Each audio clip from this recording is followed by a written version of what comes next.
Let us for a few moments concentrate on the Divine Spirit in the heart and pray for the welfare of the whole humanity. Hri Om Tat Sat. Peace, peace, peace be unto all. Om Stapakaya ca dharmasya sarvadharmasvarupine avatara varishtaya Ramakrishna te namah. Asato ma sadgamaya tamaso ma jyotirgamaya mrityorma mritagamaya. Om Shanti Shanti Shanti. Let us bow down to Sri Ramakrishna, the embodiment of all religions, the Supreme God Incarnate. Let us pray to Him to lead us from the unreal to the real, to lead us from the darkness of ignorance to the light of knowledge, to lead us from death to immortality. We have been studying the Gospel of Sri Ramakrishna, where Sri Ramakrishna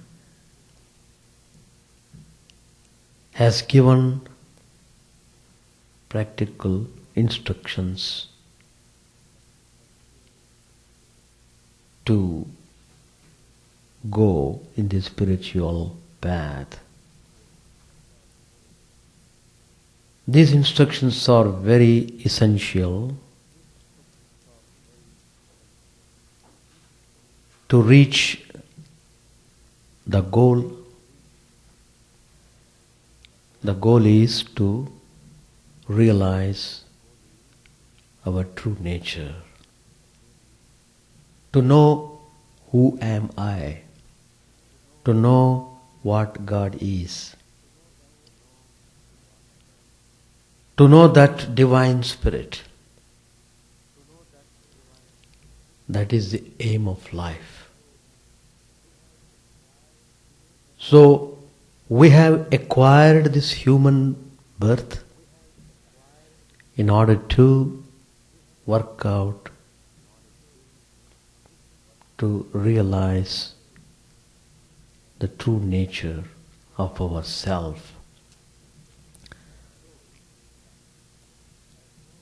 So, as long as we are clear about our path, about our goal,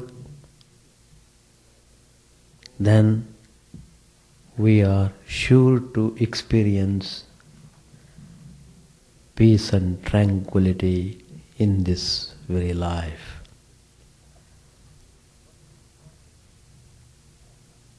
What is important in spiritual path is inner stability.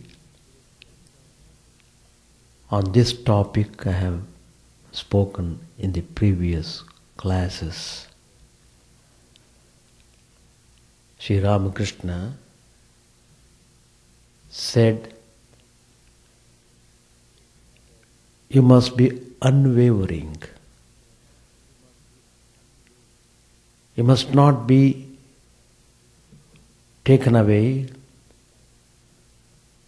by sorrows, afflictions, dangers and obstacles. You should be like a blacksmith's anvil. The anvil constantly receives blows from the hammer. and still it remains unshaken. Secondly, we must have a very strong grit. So, in spiritual path, stability is very important. Then only struggling becomes successful. So we must know that every one of us is living the life. You have to see how you can conduct yourself in the life.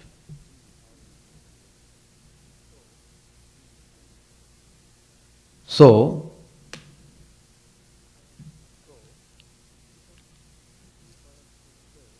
it becomes easy for us to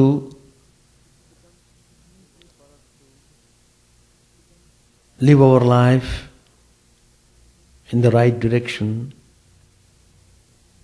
provided we build up our inner stability. In the last class, I took the classic example of the episode in the great Mahabharata, where Lord Krishna gave the message of spirituality to Arjun, who became desperate, who became dejected at the crucial moment when the battle had to be started. So, Arjun was fortunate because Lord Krishna was there to lift him up from his drooping spirit. Shri Krishna found that Arjun had become very unstable, though he was physically strong, though he was considered hero, yet because of this desperation, because of this instability, he could not act in the way he should. So, Lord Krishna began to teach him. His idea was to make him stable. In a way, he built up his inner stability. Finally, Arjun became very stable and he became victorious in the battle. Our life is also a battle. All the teachings which Lord Krishna has given in the battlefield, they are all available in the book form named Bhagavad Gita. So what he did was, he applied the technique of psychotherapy.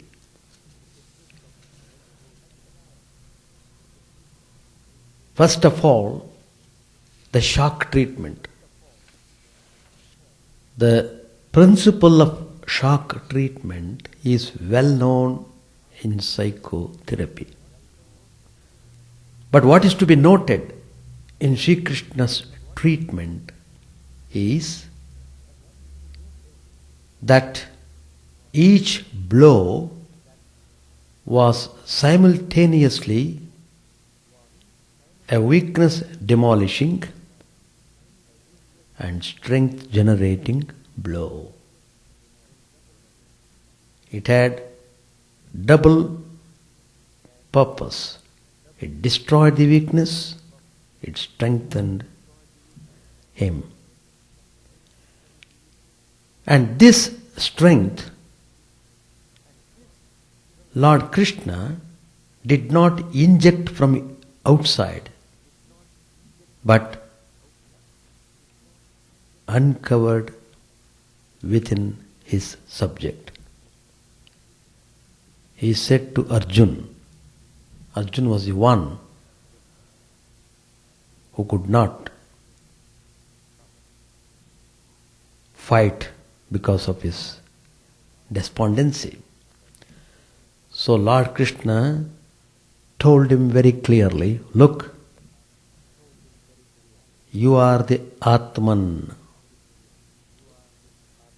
You are not this physical body which is going to perish. You are not this mind. You are not any of these things. You are distinct spirit. You are Atman. You are immortal. No death for you.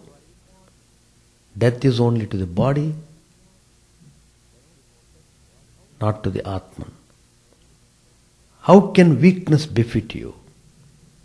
Why do you feel you are weak? Shock treatment can be harmful to the human psyche when it does not unlock the source of strength within the patient.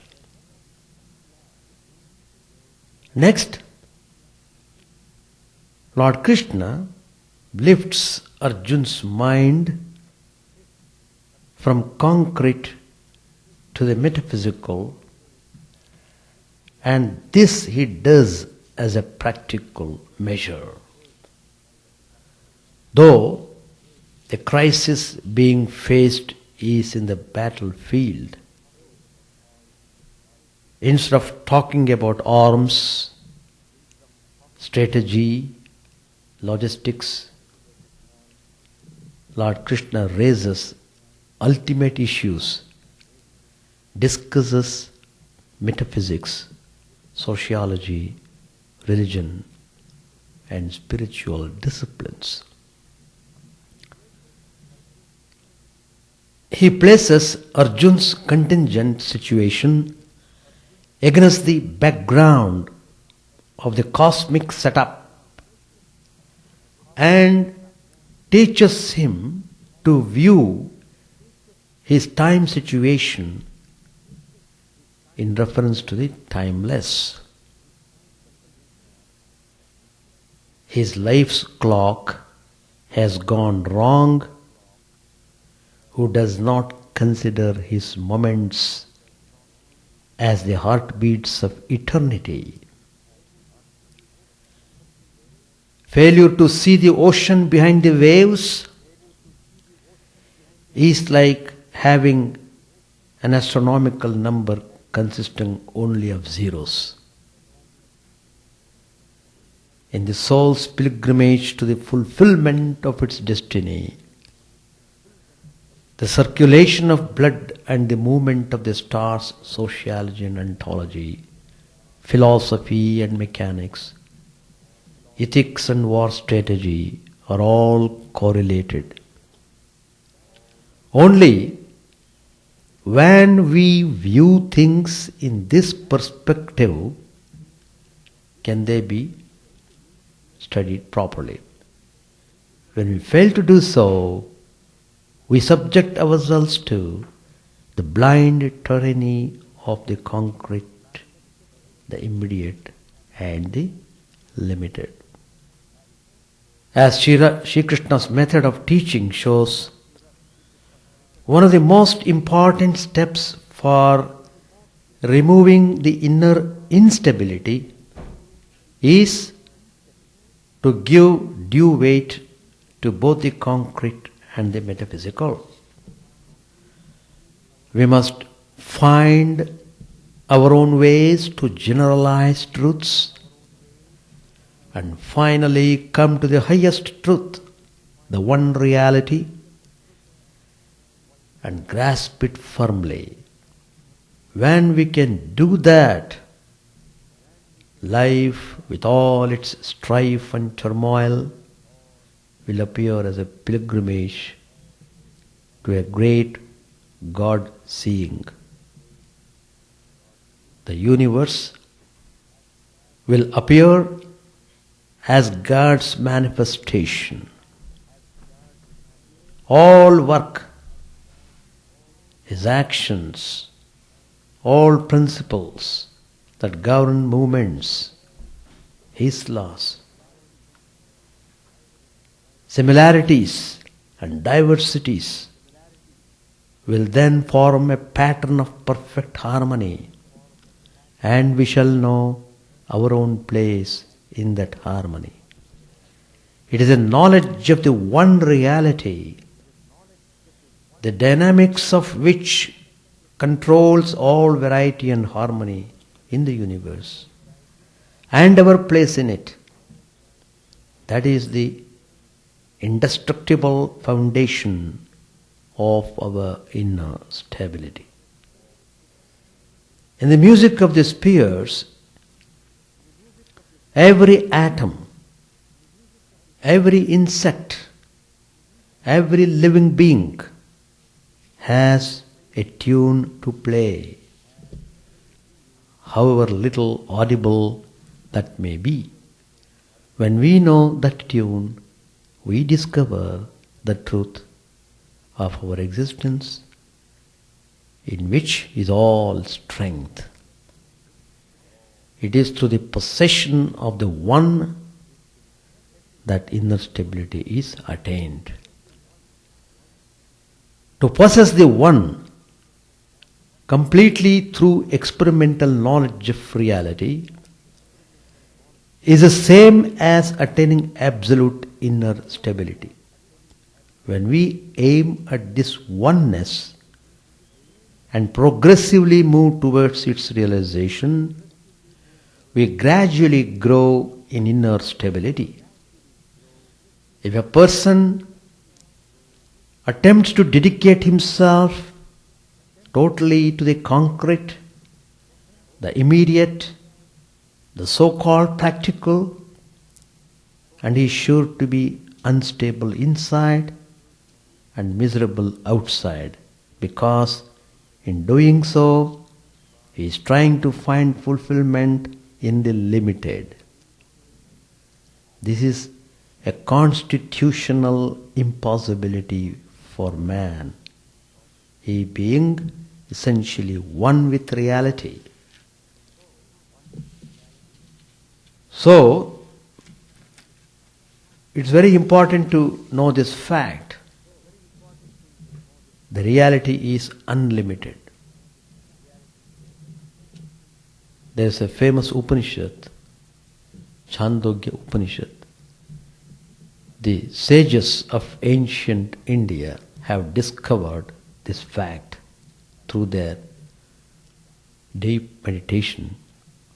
They have discovered this truth, and they have given this truth to us to think about and build up our inner stability. In that Upanishad it is said very clearly, where is bliss? Where is happiness? Where do you find it? The infinite is bliss. There is no bliss in anything finite. Only the infinite is bliss. In Sanskrit it is stated as Yo vai bhuma tat sukham nalpe sukhamasti bhumaiva sukham bhumatveva vijijñāsitavya iti bhumanam bhagavo vijijñāsayiti. That which indeed is the infinite, incalculable, unexcelled, innumerable, these words are its synonymous. That is sukham, joy. Whatever is below that is finite because of limitedness. Hence there is no happiness in that finite, because finite is a cause of thirst for more. And thirst is the seed of sorrow. The seed of sorrow, like fever, etc., is not seen to be a source of joy in the world. Therefore, it is logical that there is no joy in the finite. Hence, Bhuma eva sukham, the infinite alone is joy. Because the infinite cannot be the cause of thirst, etc., which are the seeds of sorrow. This is the truth which the Upanishad has given to us. We should realize this truth, then we are fully secure and stable. When we live our lives without any reference to the metaphysical or spiritual, the unlimited, the one and the absolute, what will happen? We become frozen personalities, completely identified with matter. Any shock from outside can then break our rigid inside to pieces. But if we have known, even theoretically, that within this psychophysical organization there is something which is immortal, which is indestructible, which, while permeating our physical existence, spiritually unites us with the ultimate reality, nothing from outside can then touch our inner sense of security. It is this knowledge which makes for inner stability. Inner stability does not as such depend on our physical circumstances as on clarity of understanding, on inner certitude, on firm faith in our inalienable divinity, in God, and in the closeness of our relation to Him.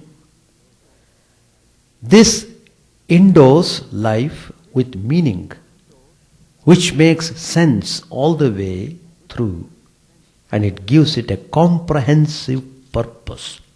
Without this faith, it is impossible to build inner stability.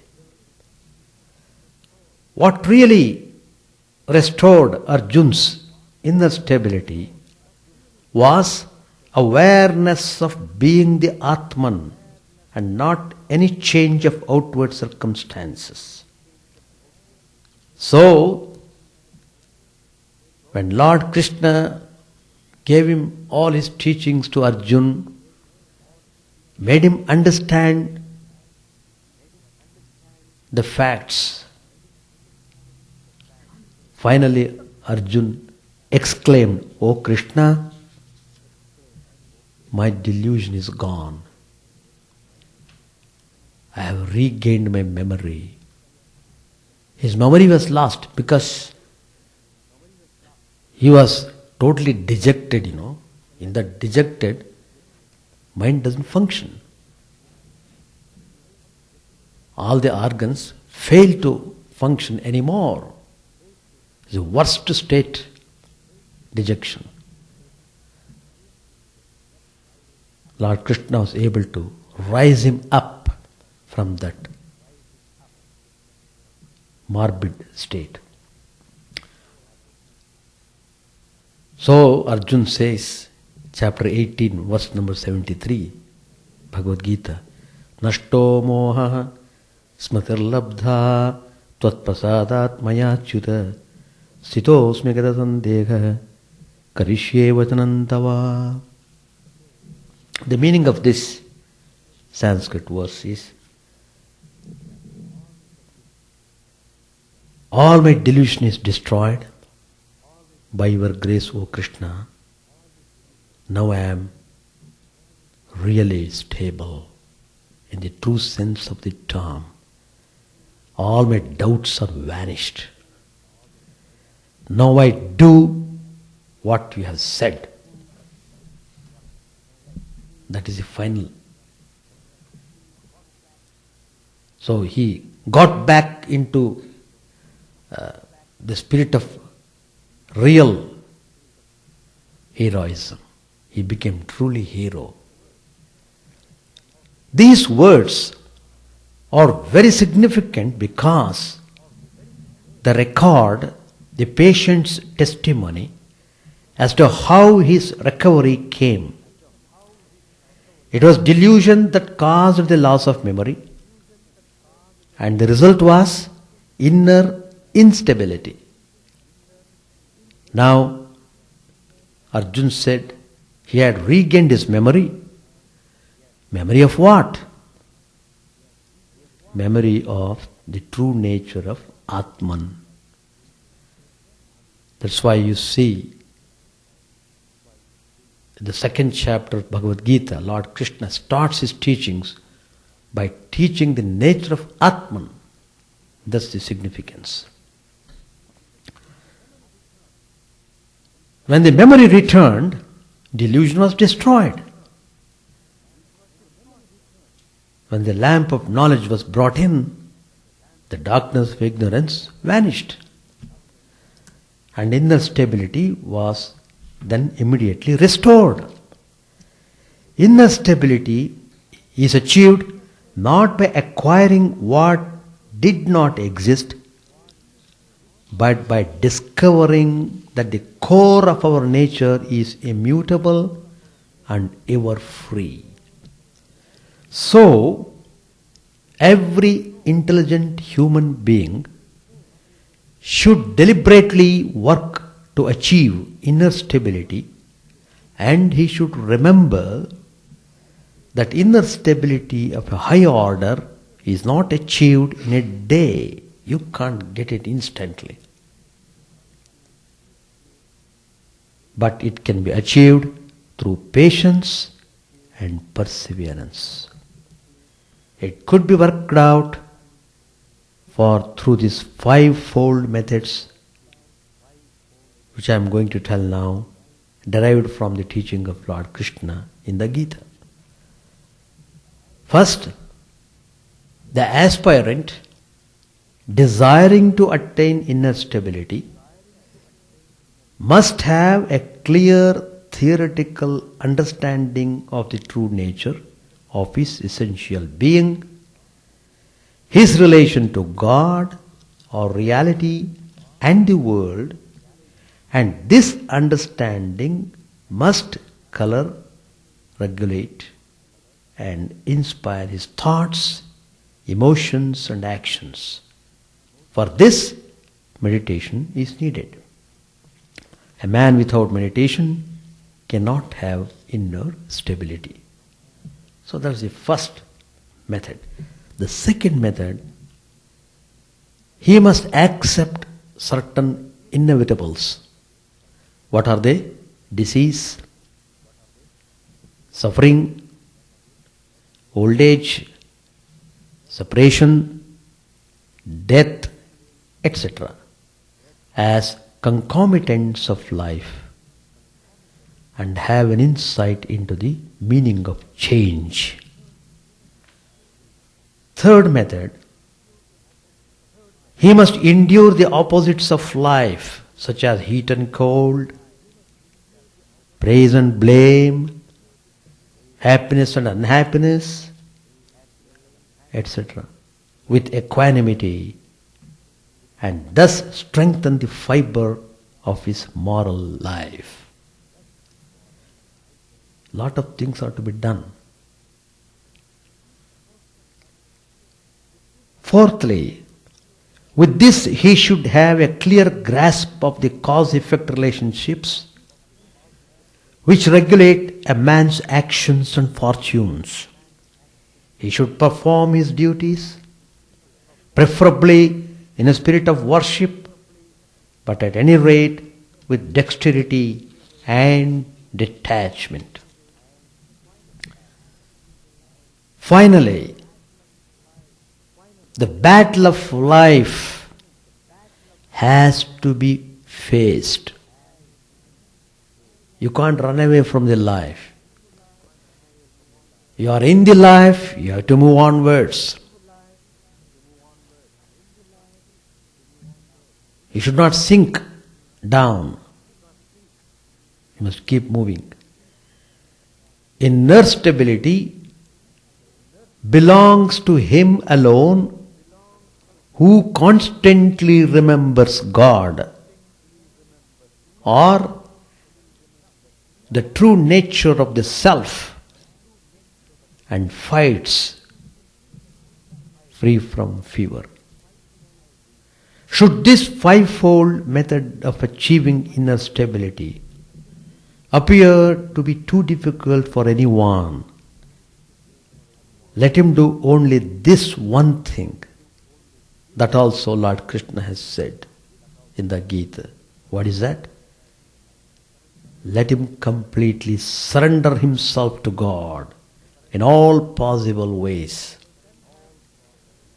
He will then have inner stability in full measure without having to bother in the least about the true nature of the self or the fivefold method suggested.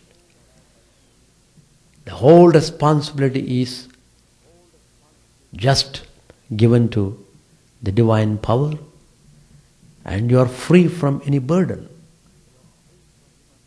That means you must develop that strong faith in the existence of God, in the presence of God, and then you will be able to maintain inner stability. Then you will be able to face all problems and crises in life. You will not be crushed by these difficult situations. On the other hand, you become stronger and stronger. It is like climbing the steps. When you climb the steps, if you keep on climbing back and forth, your limbs become strong, you become strong eventually. Though climbing back and forth is rather boring, or you may feel, oh, let me today relax, like that. There was one of my friend in my boyhood days. I was studying in the 8th standard. This friend would come from the mountain. There's a big mountain. His home was on the top of the mountain. His father was a priest in the temple. In order to come to the school, he has to climb down 1,000 steps. I have gone through that steps, 1,000 steps. Now I can't. And coming down 1,000, going up 1,000, he has to go back home after the school. Not only that, after coming down, he had to walk about 2 miles to come to the school. I still remember his face. I still remember the color of the cap he was wearing on his head. It was amazing. Why I am quoting this was, I would see him looking always cheerful and smart because of this exercise. Unknowingly, he is coming back and forth 1,000 steps, at least 3-4 times, coming to school 2 times. What about other things for meeting errands? He will have to come to the town for shopping, etc. For anything he has to come down means he has to come down 1,000 steps. At least 3-4 times in a day he would do that. He became very strong physically, I should say. So, stability is built up that way. And if you were to say, oh, I can't, climb this step anymore. I will sit in my home, let others do. He would collapse. Life is like that. It's like climbing the mountain steps. Be climbing. You are the winner. You will be victorious. Never allow yourself to any kind of dejection. Never allow yourself to any bad practices. We are ruining our life by our own habits. Nobody else is responsible. God has given so much freedom. God also has given intellect. Why don't you use it properly? Why should you live an irregular life of dirty habits? Why should you do that? What do you get? Happiness? I have already told, you will never get happiness in the finite things. The more you get, the more you want. It creates always want. More and more you want. Is there any stop? Is there any period? No period. Today I want, tomorrow also I want, day after tomorrow also I want. Goes on. It makes you more and more restless. That's the joy you get by coming in contact with finite things. But if you come in contact with God, you become joyful in the fullest sense. And you get a fulfillment. You get joy, you are immensely peaceful. That's the meaning of telling there is happiness in the infinite. If you contemplate on that idea, happiness is in the infinite. So why should I not aspire for that? Even that aspiration should make you more and more happy, should make you more and more stable. Don't weaken your system and then try to apply medicine. That is horrible. Sometimes the medicine may work, it may not work at all. Why should you degrade your system that way and afterwards feel sorry about it? You have to awaken yourself. Ignorance is no bliss. Ignorance is no excuse, I should say, not bliss. Ignorance is no excuse. You must fight the ignorance. You are fighting in every other way. Why don't you fight the evil? Why don't you correct yourself? Instead of correcting always, all the time correcting others. Teacher correcting the disciple is a different thing. But what I am telling you in a general way, when we open our mouth, we criticize others. What a tragedy. The mouth is given, the tongue is given not to criticize, but to use it for repeating God's name and enjoy the bliss of God. So, we have to use all our faculties in that direction. Use them properly, direct them properly. So by living a life based on ethical values and moral values, build up your life. Don't waste your time in unnecessarily condemning others or criticizing others. Where is the time? First you realize the truth. You have come to the mango orchard, eat the mango fruit. Don't waste your time counting how many branches are there in the mango tree, how many trees, how many leaves are there. Can anybody say? Can you count it and tell me how many? If you go on doing like that, you are wasting your time. Actually it happened. Sri Ramakrishna said this story. A group went to the orchard. The whole mango, you should see mango fruits in the tree. So beautiful it looks. We had ashram in India, from where I come from. The first attraction when I went inside the ashram was these mango trees. We had about 200 mango trees. They're all not very tall. And the fruits, they are all so big, like coconut. size. Huge. The moment you come inside the compound of the ashram, you would see full of mango fruits everywhere on the tree. It is so attractive, so nice it was. So, but then,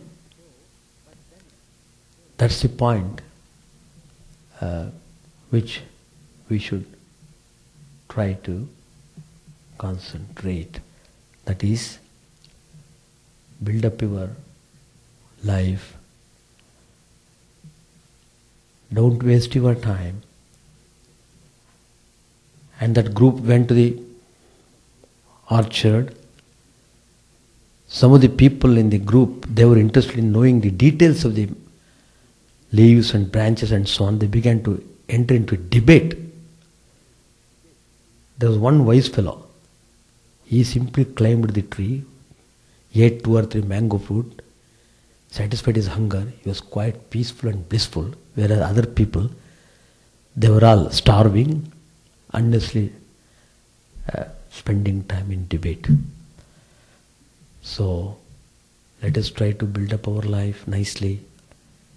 Of course, when you are young, you may feel, oh, what Swami is telling all these things. We are quite stable. I can go, I can move from here to anywhere I want. It's nothing for me. But build up your character. Character is your real strength, not your physical body strength. Character. If your life is based on good character, you are really strong, you are really stable. Then only you are fit to be offered to God. So be strong, be stable. That's all what I wanted to say. I will read some passage in the Gospel. Then, if you have got any questions, you are welcome to ask. Page 560. Vijaya said to Sri Ramakrishna, I have no time, sir. I am entangled in my duties here. Master said, Master means Sri Ramakrishna, you are a religious teacher. Others have holidays, but not so a religious teacher. When the manager of an estate brings order to one part of it, the landlord sends him to another part. So you have no leisure. All laugh. Vijaya, with folded hands, said to Master, Sir, please give me your blessing. Master said, now you are talking like an ignorant person. It is God alone who blesses. Vijaya said, Reverend Sir, please give us some instruction. The Master glanced around the Brahmo temple and said with a smile, This is nice too, a mixture of crystals and syrup. That is to say, a mixture of worldly and spiritual ideals. The allusion is to the practice of keeping molasses in an earthen jar with a small hole at the bottom. The watery part slowly leaks out and crystals are formed inside. I have scored too many points and I am therefore out of the game. All laugh. Do you know the game called Nax? An allusion to the... it's a game of cards and anyone scoring above 17 is out of the game. Those who score fewer points, say 5, 7 or 10, are clever. I have scored too many and I am out of the game. Once Keshav Sen gave a lecture at his house. I was present. Many people were there. The ladies were seated behind the screen. Keshav, in the course of his talk, said, O God, please bless us that we may dive and disappear altogether in the river of bhakti. Bhakti means devotion. I said to Keshav with a smile, if you disappear altogether in the river of bhakti, then what will be the fate of those behind the screen? By all means dive into the river, but you had better come back to dry land now and then. Don't disappear in the river altogether. At these words, Keshav and others burst out laughing. Never mind, one can realize God. Do you have any question? The point is, it's not that dejection will come to everyone. If it comes, how you act upon. That's the point. So dejection may come for any reason. Suppose I have got a desire to be fulfilled. If that is not done, I get dejected. So dejection may come any time. If you are not reasonable and analytical, then you succumb to the dejection. It makes you worse.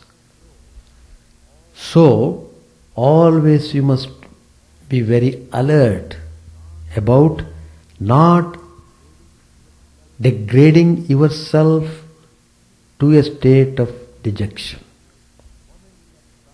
The moment it starts coming up, immediately you must become aware of it and take steps to overcome it. Don't allow the dejection to come up on the surface and then don't try to. And then if you try to overcome it, it's rather too difficult. It's possible, but it is very difficult. So, always you must have some spiritual ideas in your mind. Contemplate on those ideas constantly. Then you will be able to face any kind of dejection that might come up. You are not anticipating. But even if they come, you are not afraid of them. That's the way. It may come to anybody. It may come to students, it may come to teenagers, it may come to adults, it may come to old people, it may come to anybody. But how do you face it? That's the point. So more and more you dwell on the essence of the thing, then you become strong. So all this suffering we are seeing, in one word it is described. Ajnana. That is ignorance. Because of our foolishness we are suffering. So become wise, become intelligent, use your intelligence in a proper way. So the more you contemplate on God means your true nature. That God dwells in every being. He manifests in every one. That's the truth that has been discovered by the spiritual masters. And that is a statement of fact. So, if you feel you are pure, you are immortal, you are Atman, you are the spirit, then you will be free from all these tensions and worries and so on. But in order to get into that type of thinking, you require training. It requires good association. It requires good guidance. And it requires disciplined life. Disciplined life. That's very important. Anybody else? Atman is a Sanskrit word. It is consciousness, the awareness. You can say it is a spirit which is behind this body-mind complex. So when you wake up, you say, I woke up. I feel refreshed. Who is that I? Who is that I you are referring to? That is Atman. The I which is beyond this body, beyond this mind, which is at the substratum of our existence. It is a light, I should say. In the Upanishad it is also described. The Atman is Jyoti, that is light. That light is ever burning in your heart. It's because of the presence of that light you are dancing, you are doing this, that, moving here, there, everything. All that movement stops if that light goes away. What is death means? Death means that light goes away from this body. Finished. Body is dead. Body is dead because the spirit has left the body. That's the point. And Sri Ramakrishna, in the course of his meditation, once suddenly he saw his own very near relation. He passed away. He saw the light moving in the sky. Immediately he could interpret it. Oh, Akshay is dead. That Jyoti is going away. Light is going away. So he could see, because his vision was so clear, he had special power of perception. He could see that light. We can't see because of so many other factors. If your mind becomes clean, pure, then it reflects clearly what is what. So the purpose of religion, the purpose of spirituality, the purpose of all these disciplines is to purify the mind, to clean the mirror. Mind is the mirror. It is covered by lots of dirt. On account of that blurred reflection, sometimes no reflection at all. That's why we are suffering. So, that is the Atman. Atman means the true self. That is the light. Just understand, it's a light. And it's a blissful experience. Suppose that's also described in the Upanishads by the spiritual masters. If you become a yogi, practicing certain disciplines, controlling your mind, controlling your senses, controlling your diet, controlling your habits, if you concentrate and follow the method prescribed by the teachers, in course of your meditation you will be able to really see face to face. You will see that light inside your heart. Once you see that light, you feel immensely peaceful. You feel, what is this? You feel so joyful. And that joy has no comparison at all. That is because of that is what is referred to as Atman or God, whatever you call. Atman, we call it Atman in the individual sense. We are 20 people here. So in order to distinguish, we say Atman, Atman. Paramatma is the source of the Atman of all the Atmas. Just like that. So each human being is a particular manifestation of the light. That's all. So your task is to realize that what is that. Once you realize that, you are free. Once you attain that state, you become joyful, you become all-loving. You love everyone. The only language you know is loving. Only you love, that's all. No other language. That is the fulfillment. It depends upon the relationship between the guru and the disciple. Actually, even if the disciple has not surrendered, once the Guru has accepted him as a disciple, Guru's responsibility it is to take the disciple along the spiritual path. Surrender means it has got a very deep meaning. That means surrender is possible only when you totally depend upon the grace of the Guru or God, whatever you may call. Guru and God are same, one and the same. If you look upon Guru as God himself, then you will get the result quickly. Actually, Guru should be treated in that way. That's why every day we pray, Guru Brahma, Guru Vishnu, Guru Devo Maheshwaraha. Guru is the teacher, is the God. He is Brahma, He is Vishnu, He is Maheshwara. Call by any name, He is Christ. Any name you call. He is God himself. So, if you have that tremendous faith in the Guru, how does it translate into action?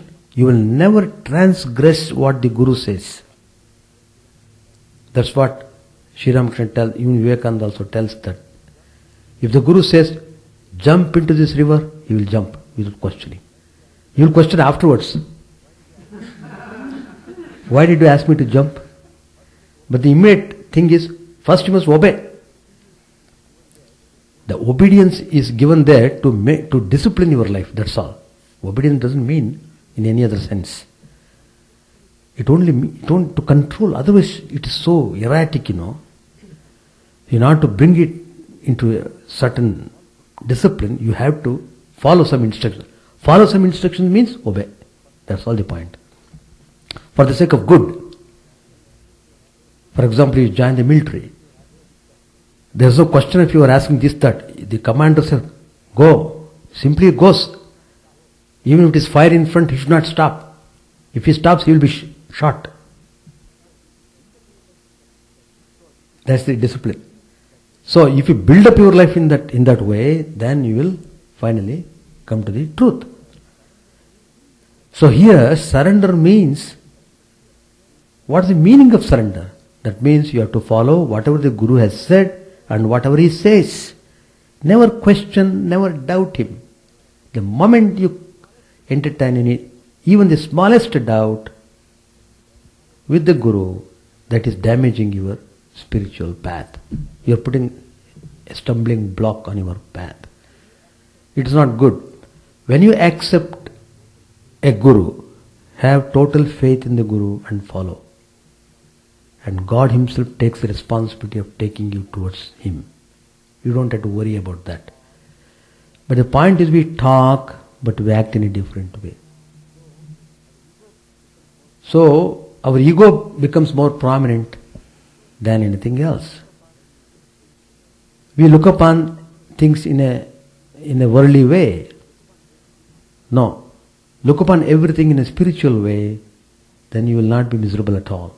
You will be happy, whatever the circumstance, whatever the situation you are placed in. So, following the instructions of the Guru properly means you are surrendering him totally. If you don't follow what he says, then what you are talking about surrendering is only it's only mere words. That's all. We shall stop. Chant the name of the Lord and His glory unceasingly, that the mirror of the heart may be wiped clean and quench that mighty forest fire, worldly lust raging furiously within. O name, stream down in moonlight on the lotus heart, opening its cup to knowledge of thyself. O self, drown deep in the waves of his bliss, tasting his nectar at every step, bathing in his name, that bath for weary souls. Various are thy names, O Lord. In each and every name thy power resides. No times are set, no rites are needful for chanting of thy name. So vast is thy mercy, how huge then is my wretchedness, who find in this empty life and heart no devotion to thy name. O my mind, be humbler than a blade of grass. Be patient and forbearing like a tree. Take no honor to thyself, give honor to all. Chant unceasingly the name of the Lord. O Lord and soul of the universe, mine is no prayer for wealth or retinue. The playthings of lust or the toys of fame. As many times as I may be reborn, grant me, O Lord, a steadfast love for thee. A drowning man in this world's fearful ocean is thy servant, O sweet one. In thy mercy, consider him as dust beneath thy feet. Oh, how I long for the day when an instant separation from thee, O Lord, will be as 1,000 years, when my heart burns away with its desire, and the world without thee is a heartless void. Prostrate at thy feet let me be, in unwavering devotion, neither imploring the embrace of thine arms, nor bewailing the withdrawal of thy presence, though it tears my soul asunder. O thou who stillest the hearts of thy devotees, do with me what thou wilt, for thou art my heart's beloved, thou and thou alone. O Lord, lead us from the unreal to the real. Lead us from darkness to light, and lead us from death to immortality. May all be free from dangers. May all realize what is good. May all be actuated by noble thoughts. May all rejoice everywhere. May all be happy. May all be free from disease. May all realize what is good. May none be subject to misery. May the wicked become virtuous. May the virtuous attain tranquility. May the tranquil be free from bonds. May the freed make others free. May good betide all people. May the sovereign righteously rule the earth. May all beings ever attain what is good. May the worlds be prosperous and happy. May the clouds pour rain in time. May the earth be blessed with crops. May all countries be freed from calamity. May holy men live without fear. May the Lord, the destroyer of sins, the presiding deity of all sacred works, be satisfied. For he being pleased, the whole universe becomes pleased. He being satisfied, the whole universe feels satisfied.